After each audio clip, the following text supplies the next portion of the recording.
Roll call, please. Daniel Flores. Flores, message. Yes, he will not be in attendance tonight. Luna Wright. Here. Lorena Sendejas. Sendejas also. She also informed me that she was not going to make it tonight. Louis Galavis. Did not hear from Louis. Arturo Magaña. Commissioner Magaña informed me that he was not going to make it. Santiago Rangel. Present. Maribel Valenzuela. We do have enough participants, Mr. Chair, for tonight's work session. Okay. So if it's okay with you, Vice Chair, and the members of the commission present, we could waive the formalities and go directly to the presentation. Tonight is for information only, no action will be taken. That's fine. That's fine with everybody else. Let's do it. Okay, so I have some report and you can. Okay.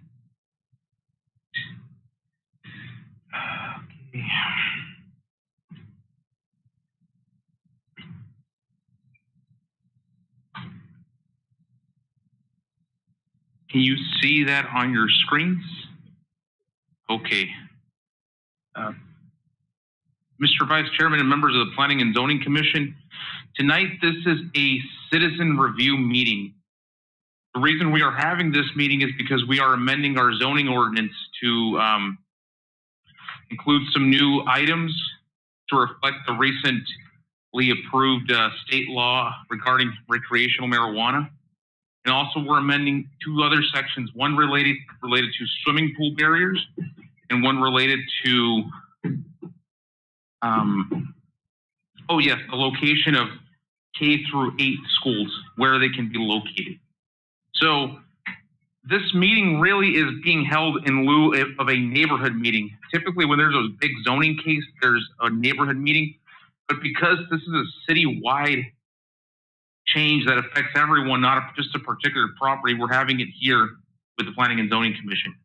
So this will satisfy the citizen review meeting requirement for a text amendment. The first, the items number 2 and number 3 are very simple, so I'd like to start with those. And then we can talk about item number 1, which is the marijuana establishment regulations. That'd be okay with the commission? Okay. So I'm gonna go down the list here.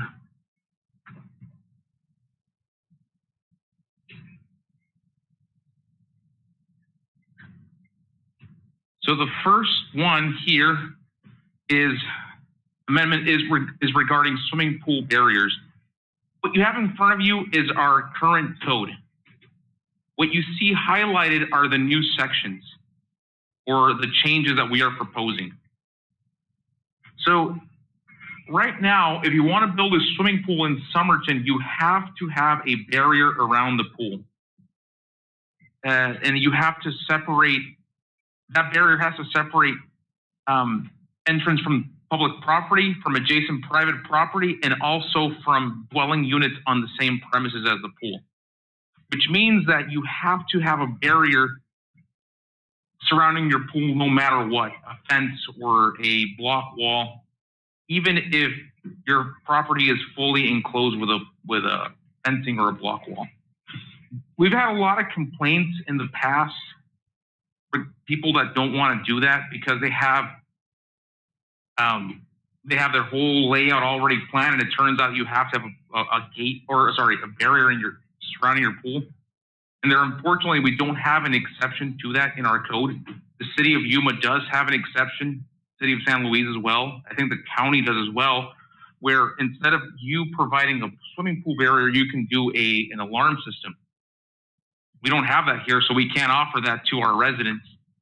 And it's been coming, this amendment, for a while.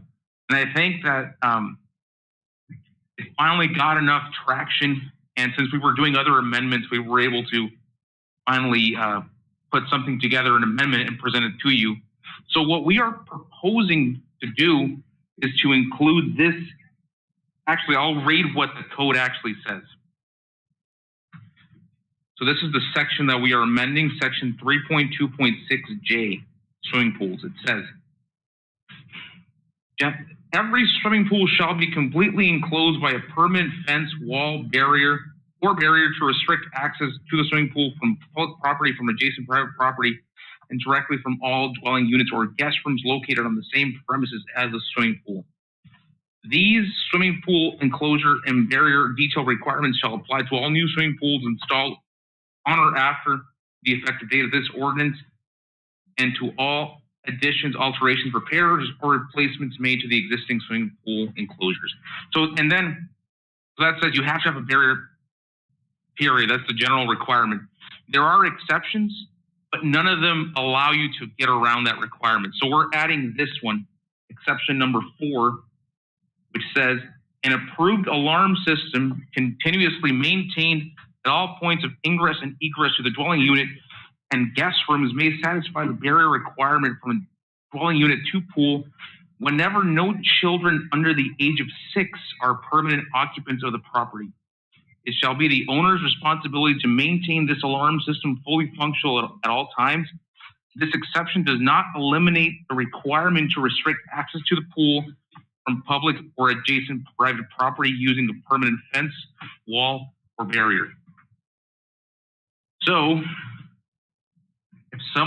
if this is approved, if someone in Somerton would like to build a pool, they now have the option to, instead of providing a fence around their pool, they will now be able to install an alarm system at every door and window that has direct access to that pool from the house or any guest houses on the property. But if there's any occupants under the age of 6, they will not qualify for this exception. Any questions on that so far? It's only it's private residences, not commercial. It's for both. It's residential only. Well, You couldn't have it for commercial if you had a hotel or motel. Right. I guess, no, you're right. Good point. Yes. This is only for residential pools.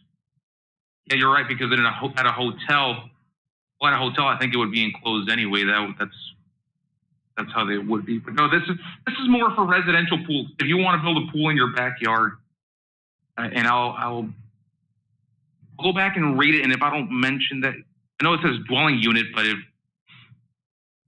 maybe I'll add another sentence in there to make that more clear.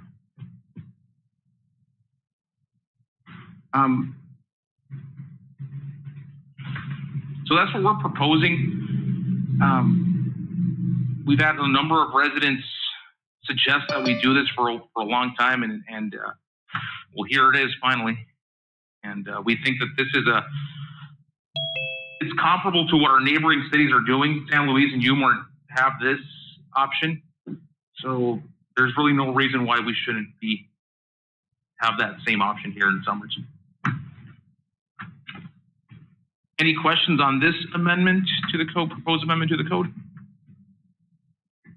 Any suggestions, any concerns? Okay, well, yes. It's not a 48-inch barrier. Standard, everybody. Let me see, 48. It seems to me that when I was a home inspector, that they higher them. That's a pretty standard requirement. It comes directly from the International Building and International Residential Code. So the gate itself has to be 4 feet tall. The fence. But the gate latch has to be 54 inches tall. And that's also from the same code, the International Residential Code. Or actually, I think it might be the International Swimming Pool Code now. But no, that's a pretty standard requirement right there.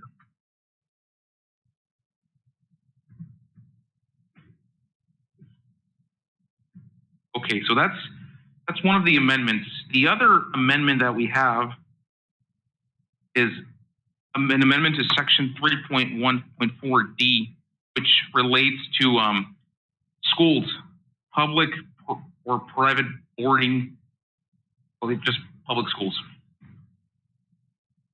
The last amendment, we were adding a subsection. And this one, we're removing a subsection. Right now, there's a requirement that, actually, a restriction that says that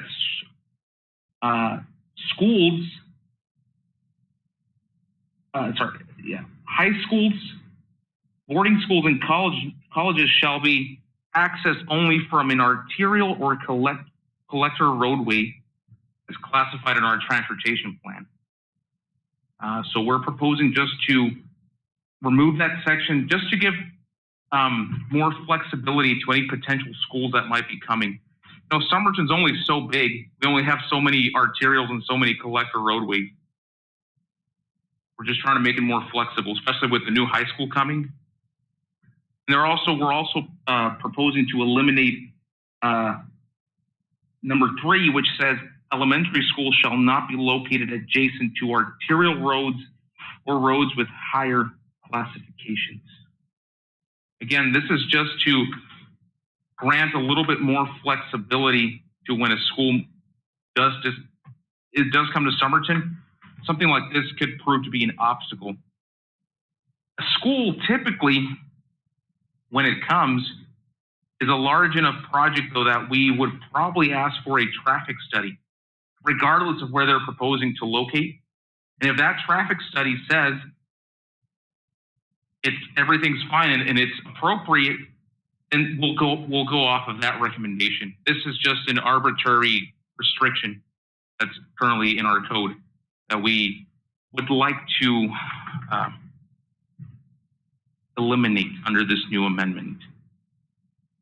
So that's it for this one. Any questions, concerns, suggestions?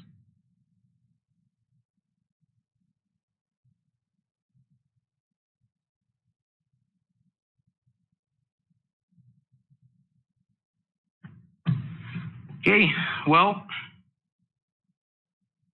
the last one is related to marijuana, the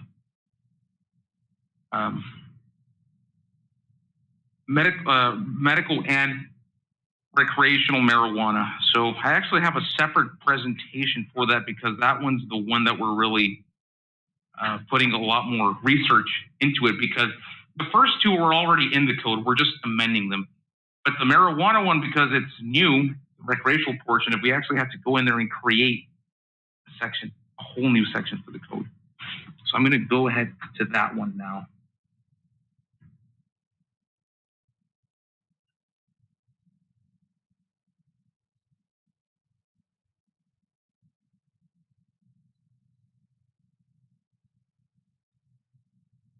Okay. Actually, I have a PowerPoint for that. I'd like to show you that. I think this is a little bit easier to show.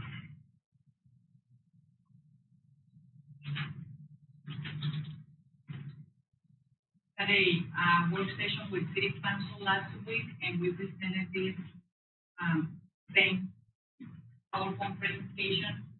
We're trying to do this before the actual adoption process because we're going to come back to you on April 19th.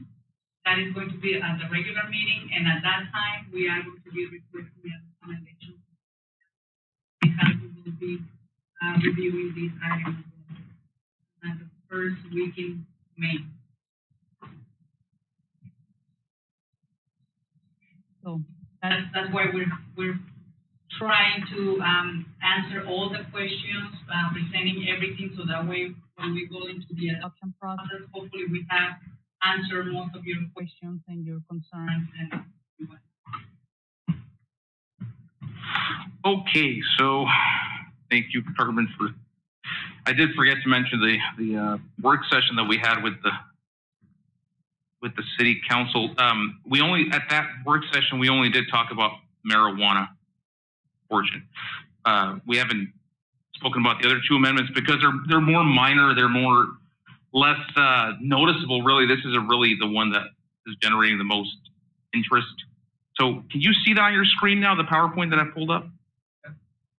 Okay, so this is the section of the code that we are amending as it relates to marijuana. Actually, the section's in my other slide, but these are the changes that we have. Right now, the city of Somerton only recognizes medical marijuana. We only have provisions and regulations for medical marijuana. Because the state legalized marijuana, we are going to amend our code to reflect that. So, as you can see in this slide, the only two uses that we have guiding for in our code are nonprofit medical marijuana dispensary and cultivation and medical marijuana testing facilities. That's what we have. What we are proposing is to create 3 new uses in the marijuana cluster of uses. So in addition to the first 2, the medical marijuana dispensary and medical marijuana testing facility, we would also add this to our code, a marijuana establishment definition, which is marijuana establishment. Whenever you see marijuana establishment mentioned, that means recreational. The state calls it just marijuana establishment. They don't call it recreational marijuana. So a marijuana establishment could be a retail location where it's just dispensing of prepackaged, pre-manufactured marijuana, or it could be cultivation and retail, or it could be just cultivation.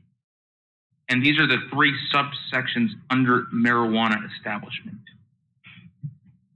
So we're creating that definition and adding into the code. There's also the dual licensee definition, which is an entity that sells both medical and recreational marijuana. So they have a license for both. And then we're also adding the marijuana testing facility, which is different in, I guess, from the medical marijuana testing facility, because that's where you would, I don't exactly know what the difference is in testing. It's the same product, but they're both run by the state. Both. Medical marijuana, they remove all the addictive ingredients to it because it's for medical purposes. In the marijuana establishment or the marijuana recreational testing facility, they don't remove that. So there is a little bit of difference between. For recreational purposes, they don't remove the addictive portions of it. So that's the only difference between the 2 testing facilities. Yes, but they are, whenever there's a testing facility, though, it's usually state-run or state-sponsored. It's not like the dispensary or the dual licensee establishment that will be more than likely privately owned and operated.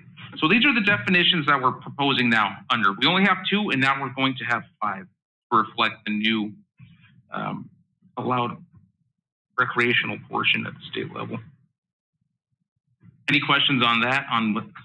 Yes? Is this similar to the county? I actually spoke with one of the planners at the Yuma County, and it is similar, but I wasn't able to get the information in time to include it in the slide. I do have a slide that compares it to what Yuma and San Luis have, but I wasn't able to get it for the county. But I was glancing at it, I was looking at it, and it is, I think it's, the definitions are identical, actually. But the actual zoning requirements and distance requirements they're different in every municipality. But they're all on the same track, though.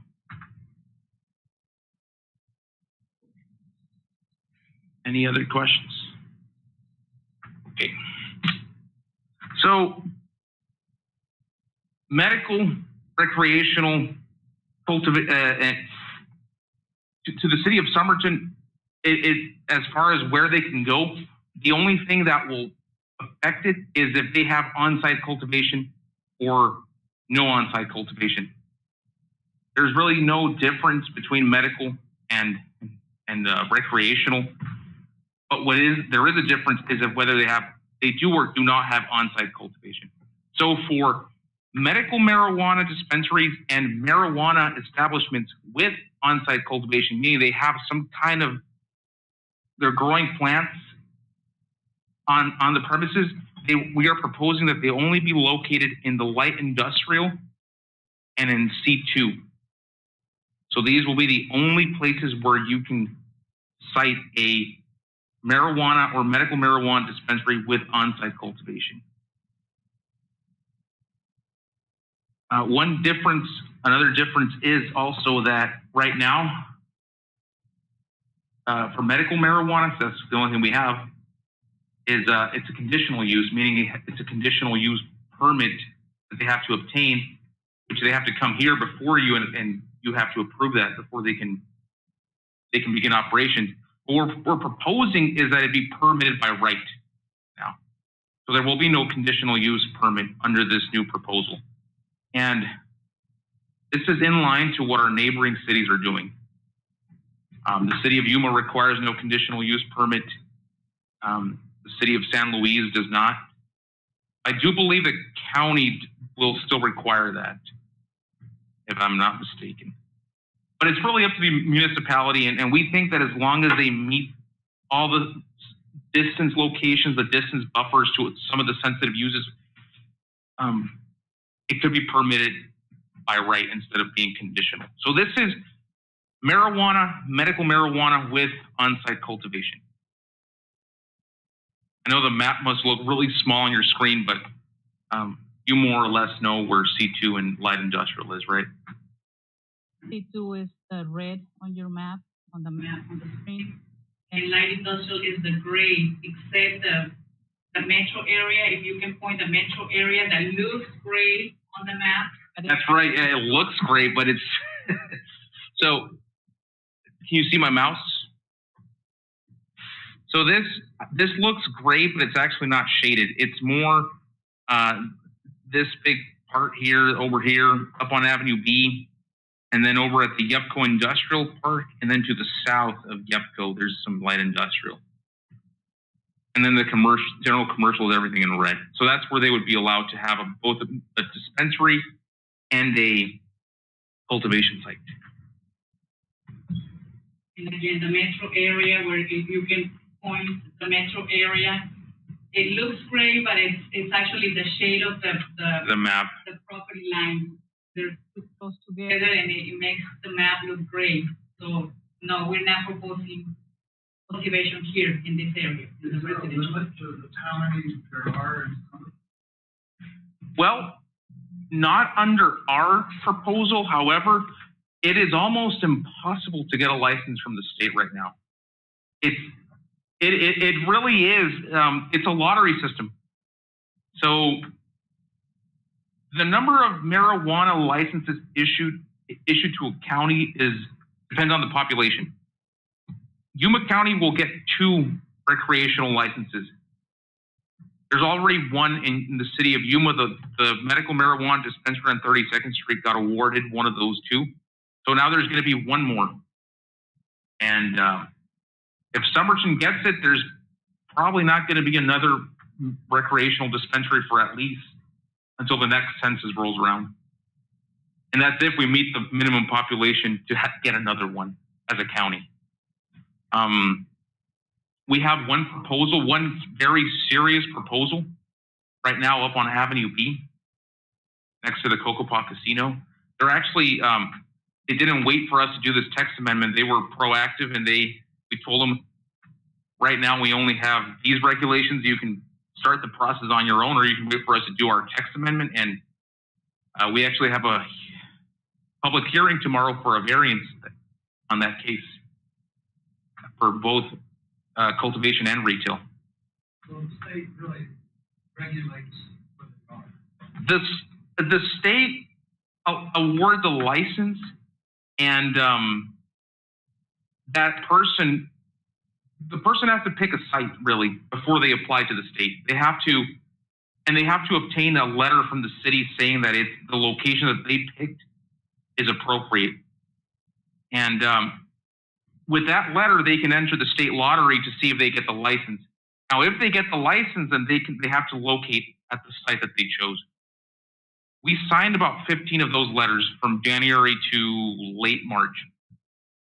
So we have, and these aren't 15 locations in Somerton. There were multiple applications at the same locations. It's just that people just want to have a higher chance of being selected. So the people choose where they want to be, but they might not get the license. But we ensure that it's in the appropriate location before we sign off on that letter, in case they do get the license.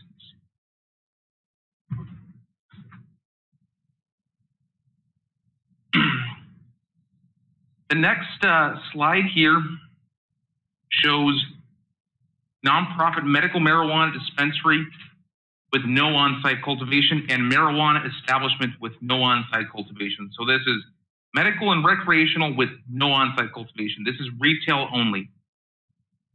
We are proposing that these be be allowed in everywhere you saw in the previous slide, so general commercial and light industrial, as well as on the Main Street corridor, but only on properties facing Main Street.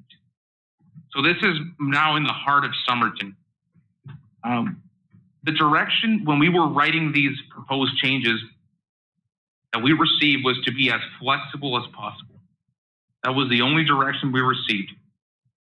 Now, from the city council, yes. So now, going with that direction, we thought that it would be appropriate to place it on Somerton Main Street if your property faces Main Street. So everything that you see on the map, the purple, that's Main Street corridor. There are some properties that have that zoning district, but they don't face Main Street. For example, there's some just to the north, right here next to City Hall. The parking lot here, that house next to the parking lot, not facing Main Street, it would not be eligible there. You have to have Main Street corridor zoning district and you have to be on Main Street. Or you also could have the recently approved infill incentive overlay entertainment district zoning, but you also have to face Main Street. And this is in addition to anywhere that's C2 or light industrial. And this is retail only, no cultivation. Any questions on that?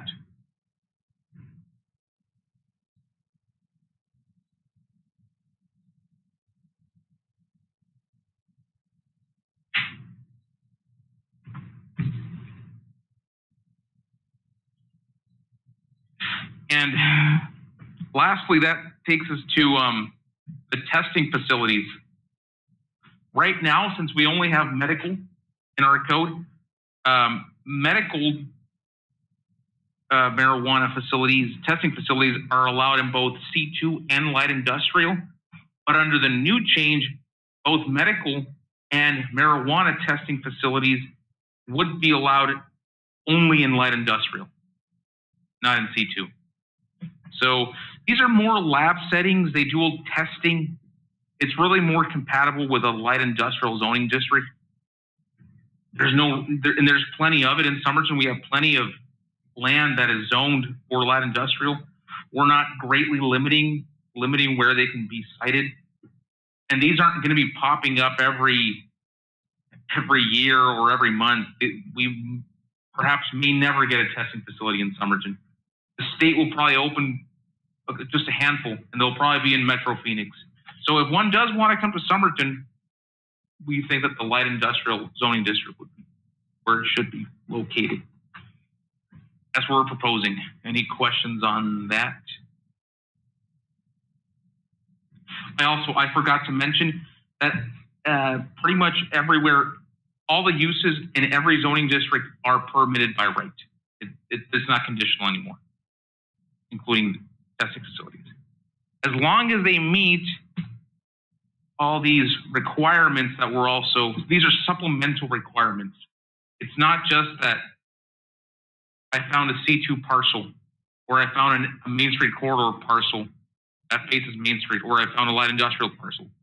You also have to meet supplemental requirements, which we do have right now, but they only address medical. So I'm just going to go through this slide to show you what we're proposing. So the biggest one here is the distance requirement. Going back to that thing I mentioned, that we were given the direction to be as flexible as possible.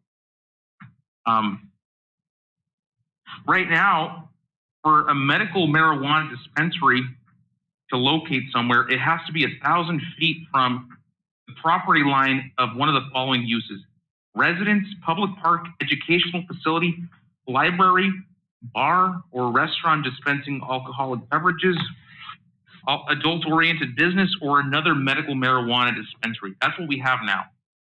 What we are proposing is for both medical and recreational marijuana establishments, it would have to be 300 feet. So that's a 700-foot reduction from the property line of a parcel containing one of the following uses: residence, public park, educational facility, library, adult-oriented business, or another marijuana dispensary. The reason we settled on the 300-foot number is because that is the number that is used for liquor licenses, or for liquor stores. A liquor store cannot be within 300 feet of those same uses. I think there's a couple more actually, but it's a comparable setting. They're selling the product there, but people aren't consuming it on site. At a liquor store, it would be the same thing with a marijuana dispensary. So that's why we chose that 300-foot number. Again, trying to be more flexible.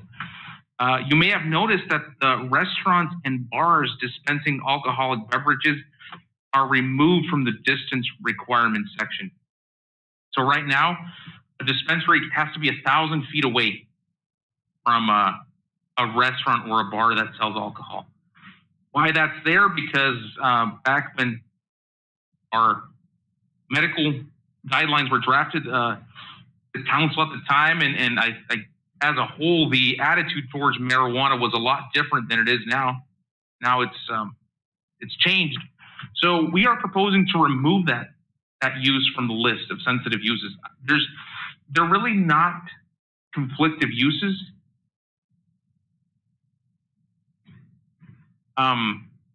That's what we think as staff. However, at our work session with the city council that we had, they would like to keep the restaurant and bars on the list of sensitive uses for Main Street corridor, but instead of being 300 feet, have it be 100 feet. I may have confused you a little bit there. This is the exact same presentation that I gave to them. I did not make the changes as they indicated because I wanted you to hear the same presentation too and get your feedback, and then we'll go back and see what it is. So what we're proposing here is 300 for bars and restaurants, no minimum distance to a dispensary. What the council wants is 100 feet when located on the Main Street corridor. I just want to make that clear. 100 feet separation between a dispensary and a bar or a restaurant dispensing alcohol beverage. That's what council is asking. Yes.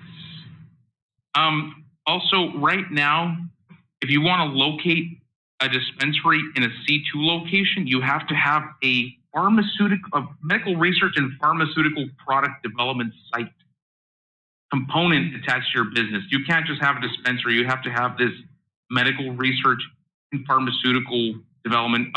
In other words, it's impossible to do it in C2 unless if you're this big tech, pharmaceutical tech company. So we're removing that section because back then it was intended to be restrictive and hard to get, but now it's the complete opposite. So we're proposing to get rid of that. If you want to open a dispensary in a C2 district, you no longer need to have a medical research.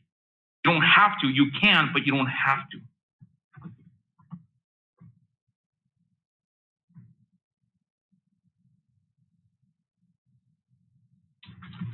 The area also, I mentioned that it's no longer conditional. It's permitted by right. The fee of $2,500 is remaining the same as we're proposing it. You know, for these guys to apply at the state level, it costs $25,000 just to get into that lottery. $25,000, and they may not even get it. And some of our applicants have submitted up to 6 licenses at one time just to see if they get one dispensary. So that we're talking, they're spending upwards of $100,000 just to play this, just to get their name in there. So we think the fee of $2,500 is nothing to these guys. There's really no reason why we should reduce it, unless if you think we should. But that's what we're proposing. There's also this provision here which states that actually the Arizona state law says that when a town has an entertainment district, which we do now because we just created, recently we created one, we can exempt these uses, marijuana establishments and marijuana dispensaries, from any distance requirement. So if we were to adopt that 300-foot buffer requirement from the other uses, if they're in the entertainment district, it could be exempt, but only if they're in the entertainment district. So we put that in there because it's allowed by the state for us to do that, and the direction was to be as flexible as possible. What that means is that if you're in the entertainment district, say on Main Street, you're facing Main Street, you would no longer have to meet that 300-foot distance to residents, public park, educational facilities, library, adult-oriented business, or another marijuana dispensary. Any questions on any of these amendments?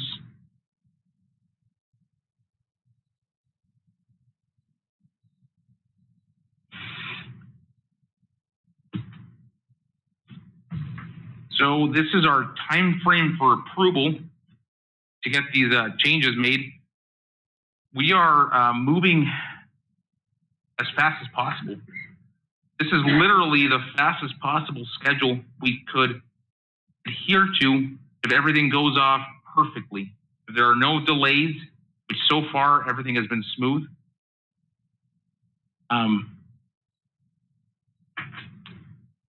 We're actually at step number 5 now. The date is just wrong on, it says April 9th, but that's actually April 5th, but we're in step number 5, required Planning and Zoning Commission work session. So we're looking at a June effective date for this, if we follow all the steps from here to June.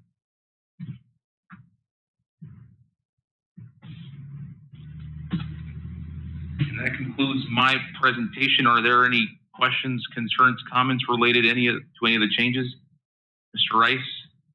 Comment I would have, I agree with eliminating bars and restaurants. So there's no, so if you have a bar or a restaurant, somebody wants to put it wherever, you're not going to affect that bar or restaurant. I agree. I agree with that statement. I think that they're not conflictive uses. They're not, they're very unrelated too.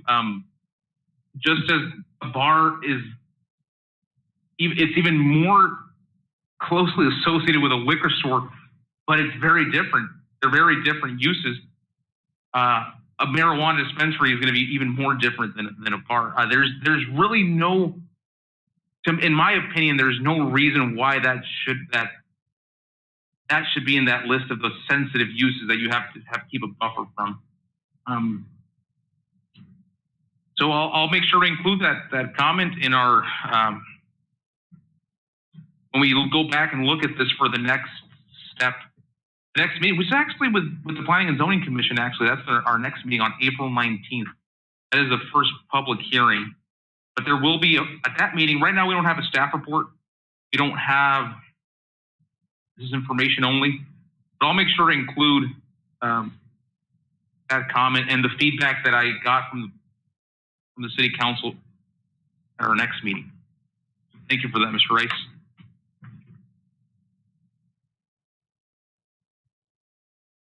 Any other? Well, just to emphasize that Raul already mentioned it, but it is very unlikely that we are going to see many dispensaries, many cultivation sites here in town. It's just because simply the state is still regulating. So even if they were to award that one license that is in limbo right now to Somerton, we already have these 15, close to 15 applications that were submitted to 2 different locations here in town, and they're completely outside the actual metro center. There's one on Avenue B by PU Septic, just north of PU Septic, and the other one is Mr. Lozano's property here outside the city on Avenue. The one in So the only one that is in the county right now is in the city of Yuma, and it's called Jamestown Dispensary. And it's on Avenue B, just close to Pinnacle Healthcare. I don't know what the cross street is. It's 32nd and 4E, between 4 and 5E, I believe. 32nd. It's way close to the field. So that's the only one that is available right now. There's one more license that the state, actually, we were told that April 1st would be the date when the state would award that one license to Yuma County. But we haven't heard anything from the state or from the potential license holders. We haven't heard anything if they were awarded here in Somerton or somewhere else within the county. Yuma County. It can be actual Yuma County unincorporated, can be City of San Luis, Somerton, Welton, or City of Yuma with another license. Then but it's only 2 in the county, so we will never see dispensaries, at least not in our lifetime here. We will never see dispensaries in every corner. No. Very unlikely. No. Only if the state was to change, but like Saul mentioned, it's based on the size of the county. So basically, Maricopa County, Phoenix metro area, those are the ones that are going to get the most licenses in the state. But it's good to have for all the cities and towns to have the regulations in place in case that something happens, and we already have the regulations. So, I believe it's 1 dispensary per 100,000 residents. So I think I don't think we're going to be at 300,000 for the county for 2020 census. So maybe in 2030, that's a big maybe. We might get a 3rd dispensary for Yuma County. Or, the state may change that and it could be 1 per 50,000 depending on how receptive we are. But that's all speculation at this point. But I agree with Carmen's statement that we're probably not going to see more than one dispensary in Somerton in the next 10, 15, 20 years, probably. We're just trying to accommodate the new regulations, the new state regulations that we have controlling in our code. Right now, we don't have anything on recreational marijuana. We need to. If it does come, we want to be ready and we want to be flexible. We don't want to. They go through all this hard work and they do get it at the state level. They do all the hard parts and then we hold them up. That's not what we want to do. But that's all I've got. That's all we have. This is a work session for information only. If the commission doesn't have any more questions for us, This will come back to the body and somebody, right? this is coming back to the commission on April 19th for the regular meeting, and at this time, we are going to be asking for a recommendation because we need to present this to council, and council will make the final decision at the first meeting in May, right? April, May? April 19th. Oh, no, I'm sorry, no, May 4th. May 4th, so it's The first meeting in May for for council and April 19th. for the planning and zoning commission, or next regular meeting. Yeah, this is kind of our neighborhood meeting for the city, but unfortunately, nobody showed up. That's all we have, Mr. Vice Chair. If that's all there is, the meeting is adjourned. Thank you. Thank you very much.